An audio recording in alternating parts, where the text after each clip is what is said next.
আসসালামু আলাইকুম। দেখুন বন্ধুরা, কি অবস্থা। এই গরুটা হয়তো বছর খানিক বয়স, হাইটে আসতে পারতেছে না, বাঁচার মতো কোনো সিস্টেম নাই। আমরা আপনাদেরকে সবসময় বলি যে লাম্বিতে পিসি হোক, এআই কর্মী হোক, যেই হোক, লাম্বিতে অ্যান্টিবায়োটিক ইউজ করবেন না। প্রথমত, যদি সেকেন্ডারি ইনফেকশন না হয়, আপনারা যারা পিসি বা ডাক্তার যাই বলেন, আমাদের খামারের বাড়ির পর এসে প্রথমেই যে আপনারা অ্যান্টিবায়োটিক করেন। দেখেন এই বাচ্চাটার অবস্থা, শুধু অ্যান্টিবায়োটিক দেওয়ার কারণে এগুলো এত নিঃশেষ এবং দুর্বল হয়ে গেছে।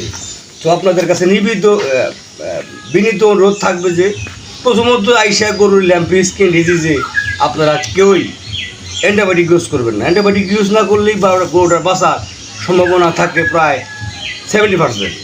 আর যখন অ্যান্টিবায়োটিক ইউজ করবেন, ওর মৃত্যুর ঝুঁকি হয়ে যায় 70%। মর্টালিটি কমানোর জন্য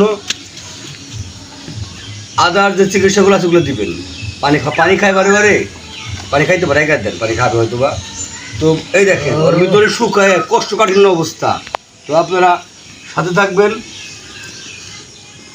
লাইক কমেন্ট শেয়ার করবেন, এবং কি আপনাদের পার্শ্ববর্তী যে লোক আছে তাদেরকে দেখার সুযোগ করে দিবেন, যাতে দেখতে পারে আমাদের এই কাজগুলো। দেখেন ওর ভিতরে শুকায় কাট হয়ে গেছে, ভিতরে জ্বর থাকে।